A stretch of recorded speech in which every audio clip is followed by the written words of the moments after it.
Saya seorang hamba Tuhan. Dulunya saya Muslim, saya mengenal Yesus tahun 95, papi saya haji, kakek saya ustadz. Dan saya menerima Yesus tahun 95, bukan saya yang memilih dia, tapi dia yang memilih saya.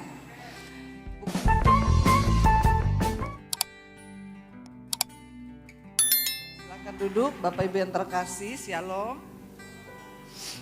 Iya. Kalau sudah ketemu hadirat Tuhan itu jadi cengeng saudara ya. Tapi gak apa-apa, orang itu kalau masih bisa nangis bersyukur. Kenapa? Karena banyak orang yang tidak bisa menangis. Siapa yang sudah tidak pernah menangis di sini? Gak usah yang lama-lama lah, yang 1 bulan ini gak pernah nangis berapa banyak? 1 bulan ini udah gak pernah nangis, atau saya nangis terus tiap hari. Saudara, kalau kita masih bisa menangis dalam hadirat Tuhan itu anugerah. Karena merasakan kasih Tuhan, merasakan anugerah Tuhan. Bahkan untuk menangis pun kita membutuhkan anugerah loh. Karena orang kalau gak bisa nangis stres saudara. Perhatikan orang yang gak pernah nangis itu mukanya pasti cemberut. Ya udah gak, karena Tuhan menciptakan emosi itu dalam kehidupan kita sebagai sesuatu yang manusiawi. Jadi saudara, kalau saudara mau menangis, menangis. Kalau saudara mau tertawa, tertawalah. Tapi jangan ketawa terus, nanti jadi gila. Iya. Kita akan segera membaca firman Tuhan. Semua ada yang belum tahu saya? Nama saya Debbie Basjir. Ya, saya seorang hamba Tuhan. Ya, seringkali kalau ditanya profilnya, saya seorang hamba Tuhan. Dulunya saya Muslim, saya mengenal Yesus tahun 95, papi saya haji, kakek saya ustadz. Dan saya menerima Yesus tahun 95, bukan saya yang memilih dia, tapi dia yang memilih saya. Bukan saudara yang pilih Yesus, tapi Yesus yang pilih saudara. Tepuk tangan buat Tuhan. Ya, karena saya percaya banget bahwa kekristenan itu berbicara tentang pilihan saudara. Saya tahun 95 dipilih oleh Tuhan Yesus, ketika itu saya sudah mengakhiri hidup saya dengan cara bunuh diri karena saya pikir tidak ada yang bisa memuaskan saya lagi di hidup ini ya, dan saya sudah mencoba semuanya. Saya sudah mencoba semua dosa yang saya pikir itu enak. Ya, nggak usah dicoba saudara, saya sudah mencoba, nggak ada dosa yang membawa kita bahagia. Cuma sesaat, habis itu pasti membinasakan. Jadi ketika saya sudah mencoba semua dosa, sampai di satu titik saya jenuh dengan hidup. Saya jatuh dalam berbagai dosa dan iblis datang ngomong bunuh diri aja, hidupmu sudah hancur.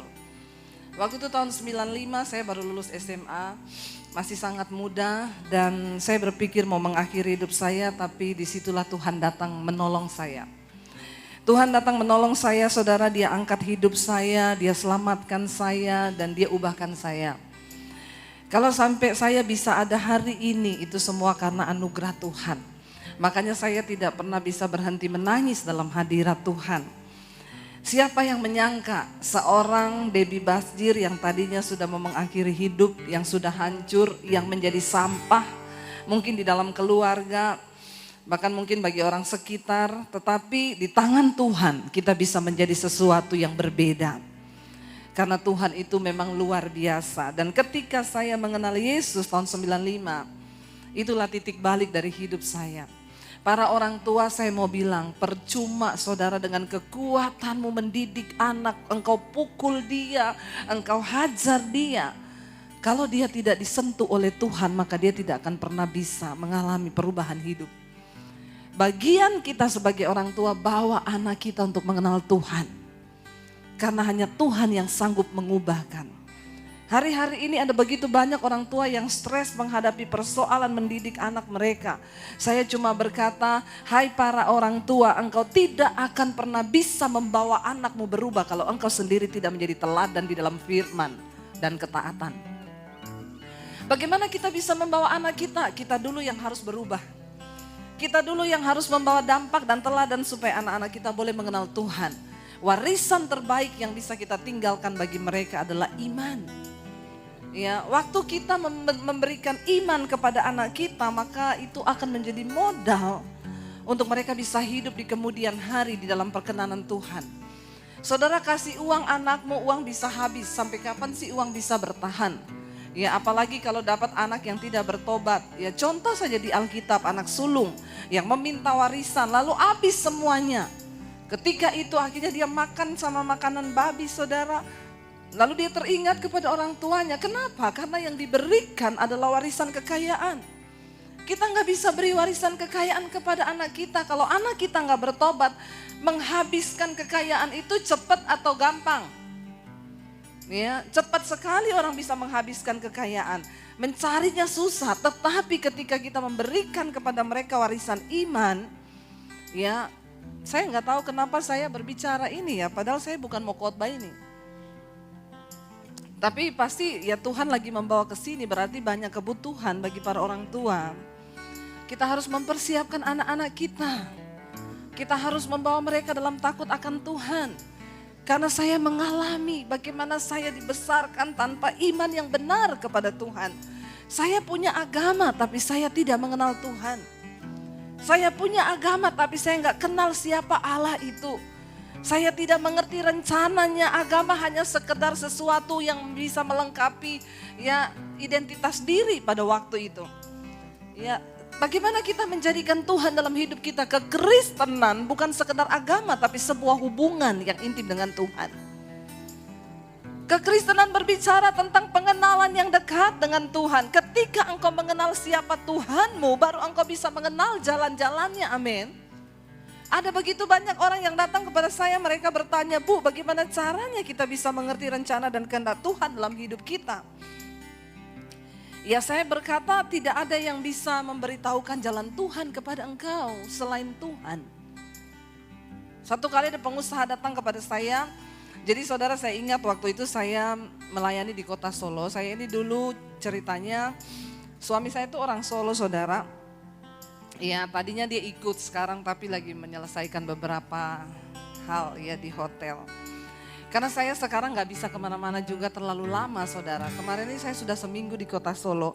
Saya urusi mami saya kecelakaan umur 73 tahun dan pahanya patah. Ya lalu ketika patah itu harus dioperasi dibawa dari Sulawesi ke Solo saudara. Karena di Solo itu ada mertua, ada kakak ipar saya jadi lebih gampang di sana dan ada dokter tulang yang bagus. Dan kemarin sudah selesai dioperasi, sudah pemulihan, kemarin dia pulang ke Sulawesi. Jadi saya mengatur. Jadi agak lama di Solo, ya akhirnya saya ke sini karena kalau balik ke Jakarta lagi nanggung gitu ya. Jadi kita sekarang kalau pergi ke lama-lama itu nggak bisa karena saya tuh di channel YouTube saya. Siapa yang sudah subscribe channel YouTube saya? Tolong angkat tangan. Haleluya ya. Debbie Basir TV yang belum tolong like, share dan komen. Dan jangan lupa subscribe. Ya, jadi saudara saya itu sekarang nggak bisa pergi lama-lama. Di channel saya sendiri satu hari 2 kali. Saudara yang sudah mengikuti aktif, itu setiap hari tayang mesbah doa. Mesbah doa itu 1 jam tayang, 1 hari yang nonton sampai 50.000. Nanti mesbah syukur pagi, itu juga sama tiap jam 5. Belum khotbah-khotbah saya yang lain, belum pelayanan saya yang lain. Sekarang semua gereja masih banyak yang online, mereka minta rekaman video. Jadi saya itu setiap hari harus syuting minimal 3-4 kali saudara. Nah kalau saya tinggal lama-lama ya memang jemaat mesbah doa saya itu puji Tuhan channel saya tuh mau bersaksi kepada saudara. Sebelum pandemi itu Tuhan itu mendorong saya untuk saya terus dapat suara Tuhan. Ya ambil alih media untuk pemberitaan Injilku kata Tuhan. Tapi saya tuh bingung. Jadi saya bilang ke suami saya tuh dapat suara Tuhan tuh kita harus ke media. Ke media. Maksudnya Tuhan tuh apa ya? Belum kebayang YouTube waktu itu 2 tahun yang lalu. Terus suami saya bilang gini, kalau itu media berarti itu TV loh. Ya sudah saya tanya-tanya sama teman-teman di Jakarta yang kerja di stasiun TV. Saya bilang kalau saya mau ambil jam siaran tuh gimana caranya? Gini dulu Bu, Ibu harus bikin video dulu minimal 10 episode. Nanti setelah itu tapi harus sesuai standar TV kami. Jadi sebaiknya Ibu syuting di studio kami. Kalau untuk 10 episode itu 60 juta, 1 episodenya 6 juta. Sudah sama edit segalanya sama sewa studio. Itu untuk mengejar standar bisa ditayang di TV. Saya tanya sama dia, jadi kalau saya sudah bikin 10 episode sudah pasti tayang? Belum Bu. Waduh, bayar 60 juta belum pasti tayang. Lah terus ngapain? Ya itu namanya resiko. Saya cerita ke suami saya bilang uangnya siapa 60 juta? Iya ya, berarti enggak lah. Ya, lalu saya bilang kalau Tuhan yang suruh, Tuhan tuh enggak mungkin memberatkan lah. Tuhan tuh pasti kasih kita caranya lah sampai tidak ada memberatkan atau kita harus utang segala macam. Akhirnya saudara saya tuh berdoa, saya cuma bilang gini, Tuhan, saya siap loh, saya memberi diri. Tuhan mau pakai saya di mana aja saya mau. Tapi Tuhan yang tuntun dong rencanamu. Karena saya selalu tuh berdoa begini saudara. Tuhan, saya mau melayani, bawa saya di tempat di mana Tuhan berada. Jangan sampai kita pikir kita masih melayani Tuhan, ternyata Tuhan sudah sampai di ujung mana, kita masih tinggal di situ. Saudara, Tuhan kita Tuhan yang bergerak. Dan mari kita masuk dalam pergerakan Tuhan. Jangan sampai kita ketinggalan. Nah saya tuh bilang sama suami, tapi ini dorongan tuh di hati besar sekali. Lalu saya juga beberapa tahun yang lalu dapat saudara, Tuhan tuh bilang begini loh. Saya ngomong ke suami 2 tahun lalu, saya tuh dapat gini, waktu mau masuk tahun 2000 sebelum 2020 ya, 2019. Tuhan tuh udah ngomong sama saya tuh gini, aku akan memberkati engkau dengan berkat bangsa-bangsa. Tapi kamu harus membuka satu wadah. Saya tuh bingung, saya mau buka wadah apa Tuhan? Terus berkat bangsa-bangsa ini apa? Saya nggak ngerti. Aku akan memberkati engkau dengan limpahnya. Itu dari bangsa-bangsa dan itu akan dipakai untuk kepentingan kerajaanku. Aku sedang mencari orang yang mau bergerak bersama dengan aku. Saya ngomong ke suami saya dapat ini dari Tuhan. Suami saya bilang, ya udah kita taat. Lah terus kita buka wadahnya apa supaya menjadi saluran Tuhan memberkati itu harus saudara. Ya, jadi Tuhan tuh memberkati harus ada wadahnya, nggak mungkin uang jatuh dari langit. Kalau ada uang jatuh dari langit itu tidak sah, itu uang palsu karena uang itu harus melalui peruri, percetakan uang Republik Indonesia. Kalau jatuh dari langit berarti tidak ada nomor serinya. Jadi kita harus bekerja memberikan wadah bagi Tuhan memberkati. Dan akhirnya saya tuh cuma bingung, saya bilang sama suami, ayo kita mulai bergerak apa. Tiba-tiba saya kepikiran itu, Tuhan tuh ambil di media. Lalu akhirnya saya tuh satu kali pelayanan ke Bali, saya sama mami saya, kita mau ketemu satu orang di kafe, saya lagi duduk, mereka lagi syuting di kafe itu. Kebetulan produsernya duduk di samping meja saya tanya, Pak lagi bikin apa Pak, syuting buat apa? Oh bikin TV Bu, di mana? Di YouTube. Terus saya tanya dia loh, TV di YouTube? Iya, emang bisa Pak? Oh sekarang itu semua udah beralih ke YouTube Bu, artis-artis apa. Ya ini tahun 2019 saudara, pertengahan lah.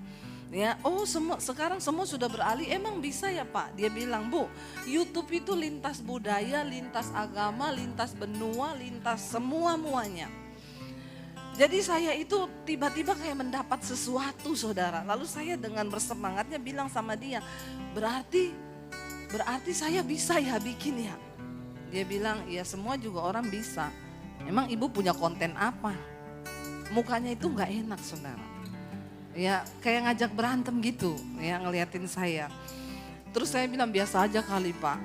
Nah waktu itu memang sudah ada beberapa gereja yang sudah punya channel YouTube lama. Mereka kan udah ngangkatin khotbah-khotbah saya. Jadi saya bilang sama bapak itu, Pak coba bapak lagi buka YouTube kan? Iya, ketik nama saya di YouTube. Dia tuh ngeliatinnya agak bagaimana gitu saudara. Siapa? Saya bilang Debbie Basjir. Dieja satu-satu diklik, begitu dia klik dia bilang, oh ibu pengkhotbah pendeta ya? Iya. Bu, ini tayangan-tayangan ibu khotbah ya ini? Iya. Ini ada yang nonton sampai ratusan ribu loh Bu. Terus saya langsung gini, berarti bisa saya bikin channel YouTube? Bisa banget Bu, mukanya agak-agak enak sekarang saudara. Jadi saya gini, oh bisa berarti bisa banget, berarti kan ibu sudah punya nama di YouTube. Ya udah saya pulang saudara dengan bersemangat saya bilang sama suami, Say bikin channel YouTube yuk. Kata suami saya, kamu udah punya channel YouTube udah lama tapi ndak aktif. Lah terus kita aktifkan tuh gimana? Lalu dia bilang gini, apalagi ini ya ini itu harus ada kamera, harus ada studio, harus ada lighting. Enggak, kata produser itu yang di Bali saya bilang. Dia tanya saya, kamu ibu pakai HP apa? iPhone. Udah bisa bu buat syuting untuk yang sederhana-sederhana sudah memenuhi standar. Kita pakai yang ada dulu. Akhirnya kita mulai syuting apa adanya. Saya bikin khotbah-khotbah saudara. Waktu saya tayangkan satu judul khotbah akibat dosa tersembunyi. Tiba-tiba saudara itu orang pada konseling semua. Mulai dari jemaat, pengerja, full timer, pemusik, WL sampai pendeta. Ternyata banyak sekali yang menyembunyikan dosa. Pengakuan dosa semua. Bu, saya mau mengaku dosa. Saya nonton khotbah ibu yang ini. Saya mau mengaku bu. Loh saudara, keberhasilan seorang pengkhotbah itu bukan waktu dia ditonton ratusan ribu. Tapi ketika kita menyampaikan firman dan firman itu diurapi oleh Roh Kudus, lalu orang yang mendengarnya bertobat, itu baru kita bisa bilang yes, benar enggak? Ya, Petrus dulu sekali, tepuk tangan buat Tuhan Yesus. Petrus dulu sekali berkhotbah 3.000 loh yang datang bertobat menyerahkan hidup kepada Tuhan. Zaman sekarang pendeta khotbah 3.000 kali untung satu yang tobat. Saya tidak tahu siapa yang salah sekarang ini. Mungkin jemaatnya yang sudah terlalu kepala batu, atau memang khotbahnya yang sudah tidak ada pengurapan Roh Kudus karena dicampur-campur dengan hal-hal duniawi. Ya, firman sekarang dimasuk-masukin hal-hal yang enak biar telinganya jemaat senang dengar. Maaf ya saudara, saya modelnya khotbah begini ya. Saya terlalu kasar enggak? Enggak ya, sikat aja ya. Ini kan di Surabaya ya, jadi roto-roto halus ya. Bukan orang Sulawesi nih ya. Tapi yuk udahlah kita ayo ngomong belak-belakan aja. Ya, saudara nggak senang sama saya nggak usah undang lagi nggak apa-apa. Ya kalau senang ya puji Tuhan, haleluya 12 kali. Karena firman yang keras itu buat orang yang dewasa. Kalau yang lembek-lembek itu bubur bagi yang masih anak-anak. Lucu juga kalau kita lihat orang udah tua masih makan bubur. Ya, udah tua masih dimong kayak anak kecil. Kalau anak kecil memang lucu bertingkah seperti anak kecil. Tapi kalau udah tua bertingkah sama anak kecil, jengkelin gak? Banget. Jadi saudara saya, khotbah itu akibat dosa tersembunyi. Wah, orang ngaku dosa. Ya mulai dari jemaat, pengerja, full timer. Ya ada yang ngaku bu saya full timer bu, saya selingkuh sama multimedia. Kami sudah melakukan hubungan bu. Ngeri loh, ngeri. Ini orang-orang yang berada di atas mimbar. Tapi mereka masih bisa bermain-main dengan menghina kekudusan Tuhan. Ya, firman Tuhan bilang kalau garam itu sudah menjadi tawar, untuk apa lagi selain dibuang dan diinjak orang. Saudara, kita sudah ada di hari-hari yang terakhir. Kita bersyukur dengan adanya pandemi ini. Saya bersyukur loh pandemi ini. Makanya jangan ditolak-tolak. Ya bu, kapan pandemi selesai? Tanya sama Tuhan dong bu. Saya bilang, Tuhan Yesus bilang gak usah kepo. Itu bukan urusanmu. Saudara ingat ketika Yesus mau naik terangkat ke sorga. Semua orang yang berkumpul di situ bersama murid-muridnya, mereka tanya apa? Pertanyaan terakhir sebelum Yesus naik ke sorga. Tuhan, kapan engkau akan pulihkan kerajaan Israel? Itu yang mereka tanya. Kapan engkau akan memulihkan kerajaan Israel? Ternyata memang Israel sudah dari dulu memang bermasalah terus. Kita nggak usah ikut campur, mau bela A, bela B, bela C. Bagian kita berdoa, amin. Nggak usah bawa-bawa bendera. Lalu Yesus jawabnya kepada mereka apa? Yesus bilang, nggak usah kepo. Itu bukan urusanmu. Itu urusan Bapa. Ya, itu urusan yang ditetapkan Bapa menurut kuasanya, bukan urusanmu. Bagianmu adalah apa? Minta Roh Kudus penuhi kamu supaya kamu jadi saksi. Di mana? Di Yerusalem dulu. Ya, baru sampai ke Yudea, Samaria dan sampai ke ujung bumi. Saudara, enggak usah kepo tanya Tuhan kapan pandemi. Banyak orang yang WA ke saya, Bu, pandemi kapan selesai? Saya bilang, coba cari di Google. Ya, kalau saya sih enggak tahu, Google mungkin tahu. Itu urusan Tuhan, bukan urusanmu. Bukan urusan kita. Karena saya percaya semua yang Tuhan izinkan terjadi itu pasti ada maksud Tuhan. Amin saudara. Yes, amin. Kita bersyukur dengan pandemi ini ada begitu banyak pertobatan yang terjadi. Rumah tangga yang dipulihkan. Kenapa? Kematian berada begitu dekat dengan hidup kita. Sekarang itu bicara mati, tidak usah ngomong yang lebih tua loh. Ya, saya punya teman, mamanya kena corona 83 tahun. Anaknya 50 tahun kena corona. Menurut saudara yang mati yang mana? 83 atau 50? 83 kan? Udah pasti yang 83 mati duluan. Saudara tahu yang 83 gak kenapa-kenapa, yang 50 tahun mati.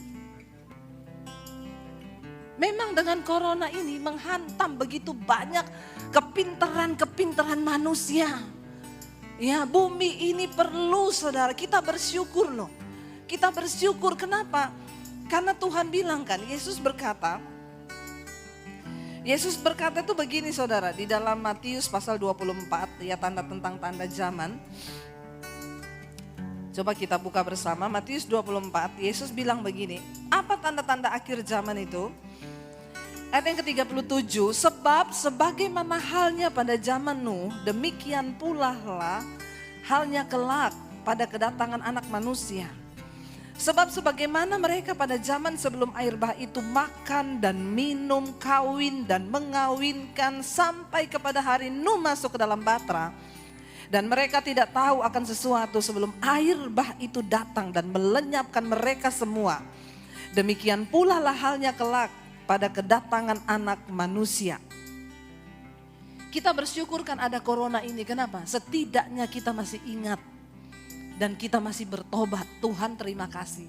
Ternyata mati itu begitu dekat. Tuhan masih mengasihi loh saudara, dibanding ketika air bah. Ayat ini berkata ketika air bah itu terjadi, mereka itu makan, minum, kawin, mengawinkan. Mereka tidak tahu akan sesuatu. Semua orang lagi gak tahu bahwa malapetaka yang besar itu sedang datang menuju kepada hidup mereka. Seringkali manusia itu kebablasan. Makanya Tuhan itu seringkali harus kasih peringatan. Kita bersyukur dengan adanya corona ini kita semua akhirnya berbalik dan bertobat. Saudara, channel YouTube saya sebelum corona itu 50 ribuan subscriber. Ya, 50 ribuan subscriber. Tiba-tiba ketika corona itu, ya saya itulah Tuhan itu ajaib. 2 bulan sebelum corona itu di rumah saya masih ada sedikit lahan kosong. Saya panggil tukang saya bilang sama suami saya, udah waktunya kita bikin studio lah. Supaya kita bisa syuting sendiri di rumah. Dulu cari-cari tempat, pinjam studio kanan kiri. 2 bulan sebelum corona itu kami bangun studio saudara. Tidak besar, cuma ukurannya 3x4. Begitu studio itu selesai, orang waktu sudah finishing aja tukang saya kan dari Solo. Bu, sudah mau lockdown loh ini bu. Saya kayaknya gak bisa pulang Solo, ini udah virus loh bu. Enggak, belumlah, selesaiin dulu. Pas selesai studionya, itu pas dia pulang, pas besoknya itu lockdown, gak bisa kemana-mana. Jadi saudara, waktu pandemi itu terjadi, kita puji Tuhan sudah punya studio. Saya gak bayangkan tuh kalau kita belum, enggak bergerak bersama dengan Tuhan. Saya nggak tahu tuh apa yang akan terjadi. Kita nggak pernah bayangkan kan, satu saat gereja tidak boleh beribadah. Hampir setahun saudara. Tiba-tiba kita mulai syuting dan mesbah doa itu saudara, itu bukan konten yang kita cari-cari. Itu bukan konten yang kita buat-buat. Jadi ceritanya ketika masa pandemi itu subscriber saya tuh tiba-tiba bertambah. 1 hari nambah 1.000. Jadi sebelum pandemi 50 ribu, sekarang 360 ribu sekian. Yaitu Tuhan. Karena di YouTube itu dibilang kalau dalam waktu seminggu itu tambah 1.000 itu berarti ada hackernya. Punya saya sehari 1.000 berarti malaikat yang jadi hackernya. Dan saya gak pernah iklan, gak pernah apa saudara. Tiba-tiba ketika itu malam-malam ya waktu kita udah pandemi itu saudara, saya itu dapat inbox di HP saya. Dari konten dari YouTube dia bilang gini, kamu sekarang bisa menikmati live streaming dari HP, ya tinggal pencet aja itu gambar kamera. Nah waktu itu saya baru selesai syuting sama suami, saya tuh iseng, saya pencet itu gambar kamera. Tiba-tiba udah live streaming saudara. Tiba-tiba saya tuh lihat orang-orang, shalom Bu Debbie, shalom Bu, kita mau ngapain Bu? Lah itu waktu bulan Maret tahun lalu kan itu foto mayat-mayat itu tiap tayangannya di TV, mayat semua tuh dibuang-buang di Eropa. Jadi orang tuh ketakutan setengah mati. Jadi waktu saya live streaming itu udah saya pencet, saya liatin begini orang semua shalom Bu Debbie Bu, berdoa Bu, berdoa Bu. Suami saya dari jauh gini, itu live streaming, matiin. Karena suami saya lihat dari HP-nya dia, kamu tuh live streaming. Dia bilang matiin, saya bilang enggak usah. Karena saudara tiba-tiba yang sudah masuk itu saya lihat sudah hampir 5.000. Mereka gini, Bu kita doa dong Bu. Lah karena kebetulan suami saya masih duduk di dekat keyboard, saya langsung bilang main. Ya benar-benar itu saudara. Lalu akhirnya suami saya mainkan lagu, saya mulai penyembahan. Orang-orang mulai kasih gambar nangis semua, nangis. Ya tiba-tiba kita mulai doa. Selesai malam itu mereka gini, Bu besok lagi ya. Jadi besok lagi kita gitu lagi. Naik jadi 6.000, 7.000. Ya sekarang saudara setiap kali mesbah doa 50.000, 60.000 yang lihat mesbah doa itu kalau kita sediakan gedung, kita butuh gedung segede apa? Saya melihat penuaian jiwa-jiwa bukan hanya dari orang Kristen. Ada begitu banyak yang WA ke saya, Bu, saya bukan orang Kristen. Ada yang ngomong, Bu saya dari garis keras. Saya nonton khotbah Ibu, saya mau bertobat. Saudara ada yang baru pulang dari sana tiba-tiba minta dibaptis. Akhirnya minta dituntun untuk bisa menerima Yesus sebagai Tuhan dan Juru Selamat. Tuhan ajaib, saya melihat bagaimana penuaian jiwa. Bukan hanya dari orang Kristen yang cuma KTP, Ibu saya sudah puluhan tahun jadi Kristen.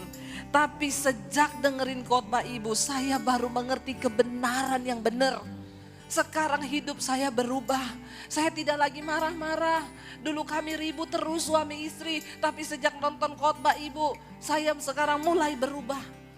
Ya, ada juga suami istri yang bersaksi. Suaminya bercerita sama saya. Dulu Bu yang pertama nonton khotbah Ibu tuh istri saya. Saya tuh paling jengkel. Kalau dia udah putar khotbah Ibu, ya itu bukan kalau khotbah teriak-teriak. Saya sering marah. Ngapain sih dengerin khotbah kencang-kencang begitu? Matiin.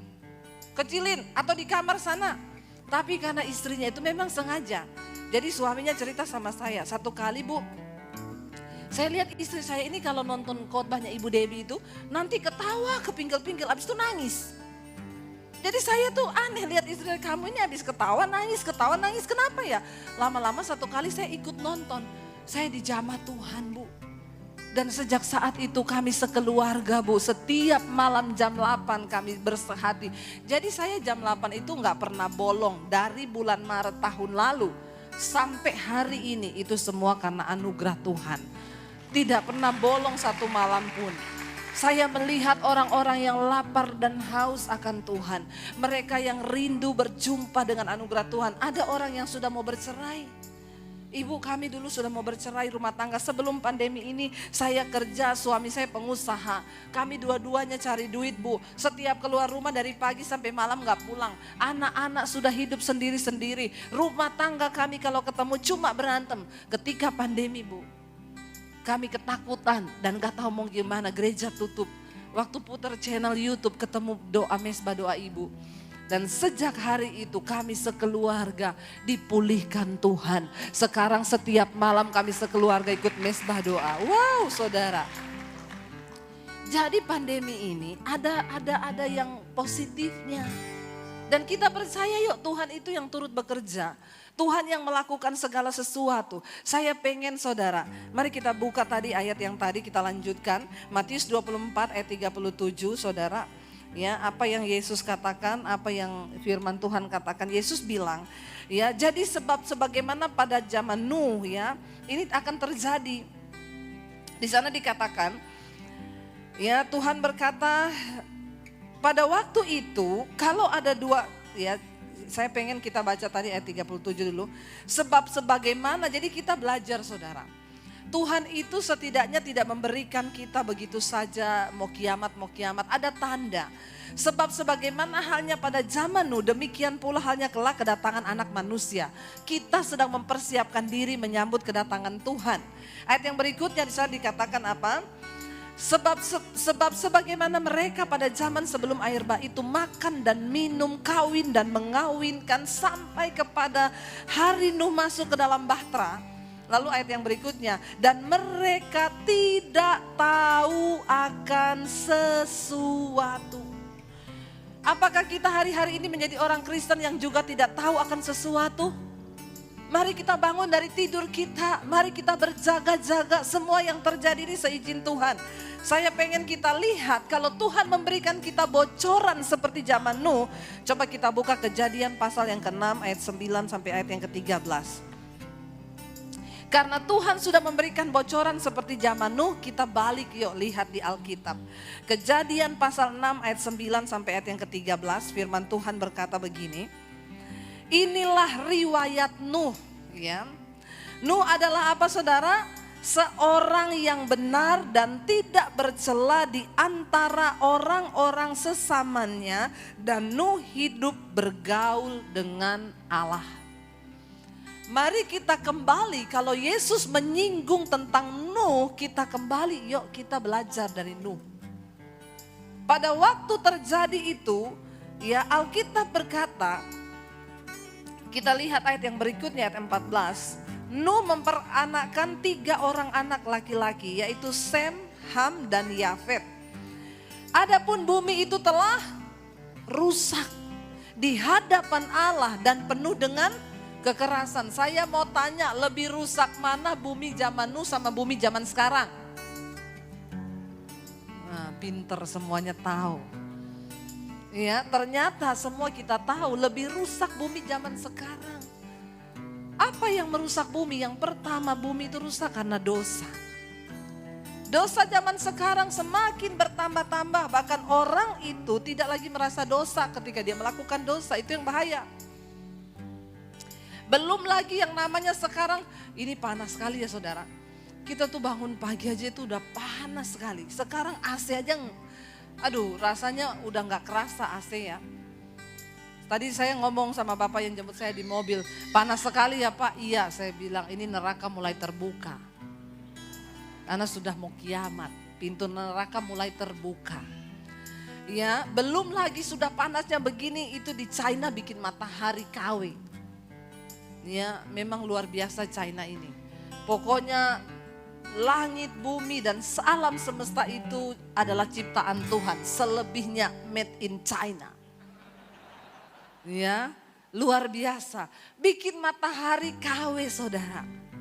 Ya, yang konon katanya panasnya itu melebihi panasnya matahari pakai tenaga nuklir. Ini udah bumi panasnya kayak begini, masih bikin lagi matahari ya. Bumi ini udah rusak. Ya, betapa es di kutub utara itu mencair dengan begitu cepat. Kita nggak pernah tahu. Jangan sampai kita jadi orang-orang seperti di zaman Nuh yang tidak tahu apa-apa sampai hari itu datang mencelakakan dan mati semuanya. Kita nggak pernah tahu loh kematian itu datang kapan. Ya, kita nggak pernah tahu loh sesuatu yang akan terjadi ke depan ini apa yang akan terjadi. Kalau kita berkaca dari tsunami Palu. Saya ketika tsunami Palu itu saya berangkat ke sana, saudara bayangkan dalam waktu sekejap 10 lebih orang meninggal di saat itu. Betapa nyawa ini kita nggak tahu kapan kita akan dipanggil Tuhan, tapi bagian kita hari ini berjaga-jaga. Jangan jadi orang Kristen yang tahu. Kalau engkau dalam rumah tanggamu tiap hari cuma ribut berantem, ayo mulai berdamai. Ini waktu saya sampai udah selesai apa belum ya? Tolong dikasih tahu ya kalau sudah mau selesai ya. Masih aman? Karena saya sering lupa waktu kalau khotbah soalnya. Ya lanjut ya, aman ya. Sampai jam berapa? Hah? Nanti gabung sama ibadah yang kedua ya. Saudara, lalu udah mau selesai nih ya, berarti tinggal 3 menit lagi. Udah jam 11 ya. Oke ya saudara. Ya sudah selesai tapi waktunya. Ya lalu saudara, Alkitab berkata sebentar lagi ya. Adapun bumi itu telah rusak di hadapan Allah dan penuh dengan kekerasan. Allah menilik bumi itu dan sungguh sangatlah rusak benar. Sebab semua manusia menjalankan hidup yang rusak di bumi. Ya kata firman Tuhan, berfirmanlah Allah kepada Nuh. Ya, aku telah memutuskan untuk mengakhiri hidup segala makhluk. Sebab bumi telah penuh dengan kekerasan oleh karena mereka. Jadi aku akan memusnahkan mereka bersama-sama dengan bumi. Ngeri loh saudara, dan itu hari-hari ini sedang terjadi. Tapi mari kita hidup seperti Nuh. Dia bergaul dengan Allah. Dia orang benar di antara orang-orang sesamanya dan bukan itu. Yuk Bapak Ibu mulai dari rumah tanggamu. Ayo kita jadi suami yang benar. Ayo jadi istri yang benar. Ayo jadi anak yang benar. Saya serius memperingatkan hari-hari ini bertobat. Sebab kita punya waktu yang tidak lama lagi. Untuk ya dunia ini memang benar-benar saudara kebangetan kalau kita nggak buka mata. Ya sekarang dengan adanya vaksin aja orang sekarang ke luar negeri harus jadi syaratnya vaksin. Bukankah ini kita sedang mengarah ya ke zaman antikris di depan mata kita. Ya, mari kita buka mata. Semua sedang digenapi, firman Tuhan sedang digenapi. Tapi orang yang hidup percaya kepada Tuhan dan takut akan Tuhan, mereka yang akan diluputkan dan mengalami janji firman Tuhan. Mari kita bangkit berdiri bersama. Terima kasih Bapa. Kami tahu dan percaya Engkau Tuhan yang tidak pernah ingkar terhadap janji-Mu. Tuhan, Engkau memberkati setiap anak-anak-Mu yang hadir pada siang hari ini. Kami mau Tuhan kedapatan tidak bercacat celah ketika Engkau datang kali yang kedua. Kami datang memberi hidup kami Tuhan kudus dan berkenan di hadapan-Mu. Kalau ada dosa yang kami lakukan, ampuni kami Tuhan. Ampuni kami Bapa, biar hidup kami selaras dengan kebenaran-Mu. Kami mau hidup seperti Nuh yang tidak bercela di antara orang sezamannya. Dia hidup bergaul dengan Tuhan. Karena itu hari-hari ini kami mau bergaul dengan Tuhan. Bawa rumah tangga kami, keluarga kami, anak kami, suami, istri, orang tua hidup dalam takut akan Tuhan. Ini hidup kami Bapa. Ini hidup kami Tuhan.